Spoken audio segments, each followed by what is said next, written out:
Guardate, voi state vivendo una situazione pesantissima. Ormai è esplicito, gliel'abbiamo fatto dire in un tavolo, come dire, che non lascia dubbi, che l'intenzione della Beltrame di chiudere il sito, adesso parliamoci con dei denti, è evidente che se chiude l'acciaieria, adesso non problema di tempo e chiude tutto. Voi la vivete sulla vostra pelle, io credo che bisogna in qualche misura capire se voi volete lottare per difendere il vostro posto di lavoro. Questo è un punto fondamentale, perché sennò davvero uno dice guarda a me va bene così, mi diano un po' di ammortizzatori, io vado a cercare un lavoro da un'altra parte. Le organizzazioni sindacali, guardate, così ci capiamo, per quanto mi riguarda, i delegati no perché sono dipendenti, sono uguali a voi, ma per quanto mi riguarda le organizzazioni sindacali sono a fare quello che voi gli dite di fare.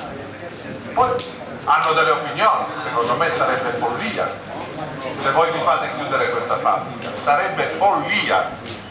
Ma quello che vorrei provare a dirvi è un'altra cosa, che voi oggi la state vivendo così, la state vivendo da un mese così. Ma guardate che l'Italia è piena di situazioni uguali. No, adesso uno non è che, poi sai, va nel ragionamento, uno può dire a me che cazzo me ne frega degli altri, a me interessa il mio, no? È così. Sai cos'è? Allora c'ha ragione quelli di Vicenza a dire che mi faccio i cazzi miei se la pigliano nel culo gli altri di San Videro, se questo è il ragionamento. Io credo che qua o cominciate a tutti quanti a fare anche un salto di qualità nei ragionamenti e cercare di capire che questa condizione voi la vivete qui, è capace che domani si apra da un'altra parte e ce ne sono già di aperte in Italia pesantissime. Adesso mica tanto distanti da qui ce ne sono 950 dipendenti della De Tomaso che al 4 di luglio scade la cassa e se non c'è alternativa sono 950 licenziamenti. Poi tu mi dirai sono cazzi della De Tomaso e solo il presidio praticamente lì davanti da un anno, così ce la diciamo tutta, solo il presidio da un anno, ok? Però lottano per conquistarsi una cosa che tra l'altro in termini di legge non c'è più. Le iniziative si fanno se i lavoratori coinvolti hanno voglia e pensano di lottare per difendere il suo posto di lavoro. Vi dico questo perché di iniziative bisogna cominciare a coordinarle, perché di situazioni come la vostra l'Italia è piena. Vi devo dire della Bristol, l'avete letto?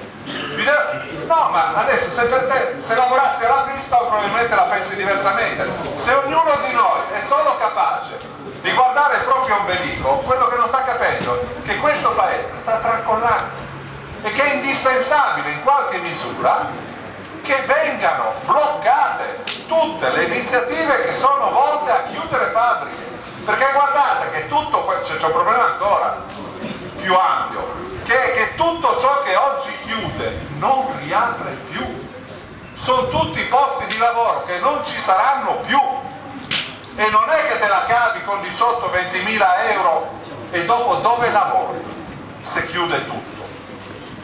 C'è un problema che parte dalla vostra condizione ma che va oltre.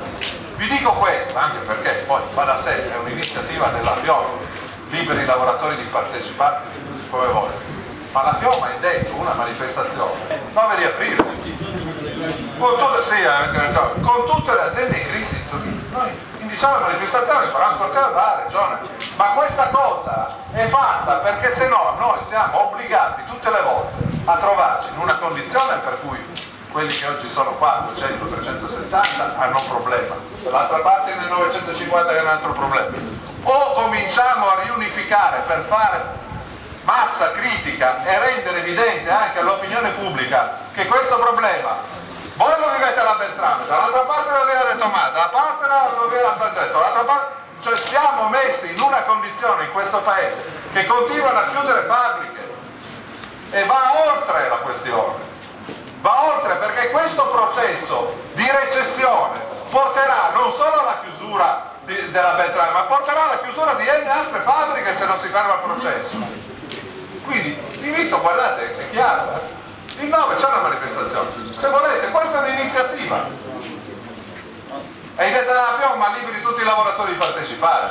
Poi si vogliono costruire delle iniziative, ma con le cose che si sono dette prima, anch'io escludo in assoluto e lo trovo francamente sbagliato pensare che il problema nostro sia bloccare i lavoratori o le produzioni di efficienza.